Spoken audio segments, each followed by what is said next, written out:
ನಮಸ್ತೆ ಸ್ನೇಹಿತರೆ, ನೋಡಿ ಇಲ್ಲಿ ನಾನು 2 ಸಾಲುಗಳಲ್ಲಿ ಹಸಿಮೆಣಸಿನಕಾಯಿ ಗಿಡವನ್ನು ಹಾಕಿದ್ದೇನೆ. ಹಸಿಮೆಣಸಿನಕಾಯಿ ಗಿಡ ಚೆನ್ನಾಗಿ ಬಂದಿದೆ ಕೂಡ, ಹೂ ಕೂಡ ಆಗ್ತಾ ಇದೆ. ನೋಡಿ, ಕೆಲವು ಮೆಣಸಿನಕಾಯಿ ಕೂಡ ಆಗ್ತಾ ಇದೆ. ನೋಡಿ ಬರ್ತಾ ಇದೆ. ಕೆಲವೊಂದು ಗಿಡದಲ್ಲಿ ಮೆಣಸಿನಕಾಯಿ ಆಗ್ತಾ ಇದೆ. ನೋಡಿ ಚೆನ್ನಾಗಿ ಬಂತು. ಕೆಲವು ಗಿಡ ಎಲ್ಲ ಚೆನ್ನಾಗಿ ಬಂತು, ಆದರೆ ಇನ್ನು ಕೆಲವು ಗಿಡಗಳು ಈ ರೀತಿಯಾಗಿ ನೋಡಿ ಒಂದು ಬಾಡಿ ಹೋಗ್ತಾ ಇದೆ. ಪ್ರತಿದಿನ ಇದಕ್ಕೆ ನೀರು ಹಾಕಿದರೂ ಕೂಡ ಈ ರೀತಿಯಾಗಿ ರೋಗ ಬಂದು ಹೋಗ್ತಾ ಇದೆ. ನೋಡಿ, ಇದಕ್ಕೆ ಏನು ಕಾರಣ ಅಂತ ನನಗೆ ಗೊತ್ತಿಲ್ಲ. ಆದರೂ ಹುಳಗಳು ಬಂದರೆ, ಬೇರುಗೆ ಹುಳಗಳು ಬಂದರೆ ಈ ರೀತಿ ಬಾಡ್ತದೆ ಅಂತ ಹೇಳ್ತಾರೆ. ಇಲ್ಲಿ ನಾನು 2 ಸಾಲಲ್ಲಿ ಮೆಣಸಿನ ಗಿಡವನ್ನು ಹಾಕಿದ್ದೇನೆ. ತುಂಬ ಗಿಡ ನೋಡಿ, ಇಲ್ಲಿ ಒಂದು 2-3 ಗಿಡ ಕೂಡ ಈ ರೀತಿಯಾಗಿ ಸತ್ತೋಗಿದೆ. ಇನ್ನು ಉಳಿದವೆಲ್ಲ ಚೆನ್ನಾಗಿ ಬರ್ತಾ ಇದೆ, ಹೂಗಳೆಲ್ಲ ಬಿಡ್ತಾ ಇದೆ. ನೋಡಿ,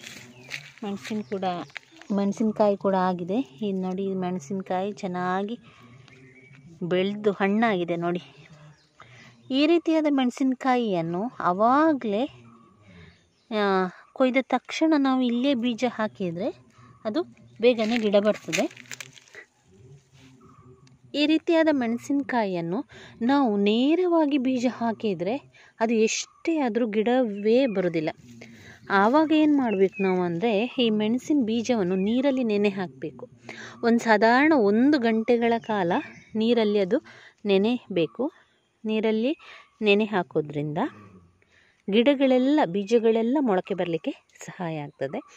ಇಲ್ಲದ್ರೆ ಏನಾಗ್ತದೆ ಅಂದರೆ, ಈ ಹಸಿಮೆಣಸಿನಕಾಯಿ ಬೀಜ ಸಿಹಿ ಅಂಶ ಇರೋದ್ರಿಂದ ಇರುವೆಗಳೆಲ್ಲ ಆ ಬೀಜವನ್ನು ಒಂದು ಕ್ಷಣದಲ್ಲೆಲ್ಲ ಬೀಜವನ್ನೆಲ್ಲ ಕೊಂಡೋಗ್ತದೆ.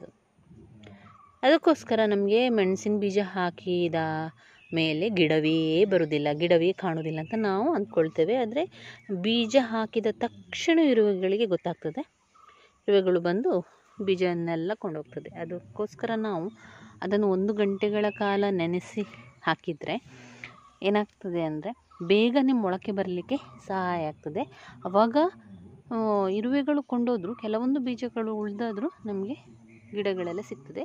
ಇಲ್ಲ ಅಂತಾದರೆ ನೀವು ಟ್ರೇಗಳಲ್ಲಿ ಹಾಕಿ ಗಿಡವನ್ನು ಮಾಡಿಕೊಂಡ ಮೇಲೆ ಗಿಡವನ್ನು ನೆಟ್ಟರೆ ಕೂಡ ಚೆನ್ನಾಗಿ ಬರ್ತದೆ. ನಾನಿಲ್ಲಿ ಮಾಡಿರುವಂಥದ್ದು ಗಿಡ, ನಾನು ಒಂದು ಟ್ರೇಯಲ್ಲಿ ಬೀಜವನ್ನು ಹಾಕಿ ಅಲ್ಲಿ ಗಿಡವನ್ನು ಮಾಡಿ ನಂತರ ಆ ಗಿಡವನ್ನು ತಂದು ಇಲ್ಲಿ 2 ಸಾಲನ್ನಾಗಿ ಮಾಡಿರುವಂಥದ್ದು.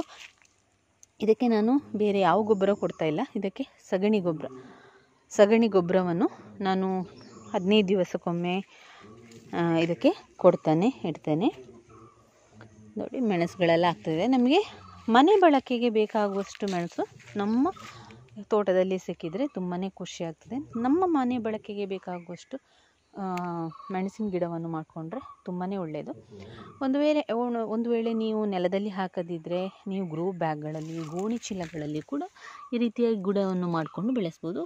ತುಂಬಾ ಆರಾಮವಾಗಿ ಬೆಳೆಸುವಂತಹ ಒಂದು ನಮ್ಮ ತರಕಾರಿ.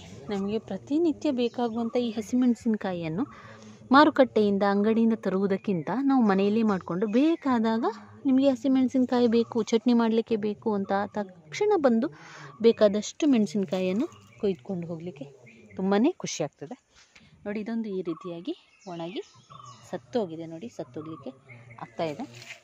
ಕೆಲವು ಗಿಡಗಳು ತುಂಬ ಚೆನ್ನಾಗಿ ಬಂತು.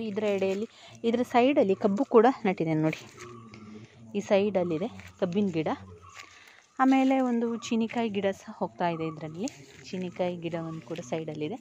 ಇದೆಲ್ಲ ಕಬ್ಬು. ಇದು ಮತ್ತೊಂದು ವೆರೈಟಿ ಕಬ್ಬು. ನೋಡಿ, ಈ ರೀತಿಯಾಗಿದೆ. ಅದು ಕಪ್ಪು ಬಣ್ಣದ ಕಬ್ಬು. ಇದು ಒಂದು ಸ್ವಲ್ಪ ಹಳದಿ ಬಣ್ಣದಿಂದ ಕೂಡಿರುವಂತಹ ಕಬ್ಬು. ಅದು ಚೆನ್ನಾಗಿ ಬರ್ತಾ ಇದೆ ಇವಾಗ. ಆಮೇಲೆ ಸೈಡಲ್ಲಿ ನುಗ್ಗೆ ಮರ ಕೂಡ ಇದೆ. ನೋಡಿ, ನುಗ್ಗೆ ಮರ ಇದೆ. ಇನ್ನು ಹೂ ಬಿಡುವಂತಹ ಸಮಯ ಕೂಡ ಆಯಿತು. ಆಮೇಲೆ ಇಲ್ಲೊಂದು ಪಪ್ಪಾಯಿ ಗಿಡ ಇದೆ, ಇಲ್ಲೊಂದು ಪಪ್ಪಾಯಿ ಗಿಡ ಇದೆ. ನೋಡಿ ಇಲ್ಲೇ ಒಂದು ಸ್ವಲ್ಪ ಮೇಲೆ ಜಾಗದಲ್ಲಿ ಒಂದು ಕುಂಬಳಕಾಯಿ ಬಳ್ಳಿ ಇದೆ. ಕುಂಬಳಕಾಯಿ ಬಳ್ಳಿ ಆಮೇಲೆ ಚೀನಿಕಾಯಿ ಬಳ್ಳಿ ಕೂಡ ಇದೆ. ಇದು ಕೂಡ ಚೆನ್ನಾಗಿ ಬರ್ತಿದೆ ನೋಡಿ.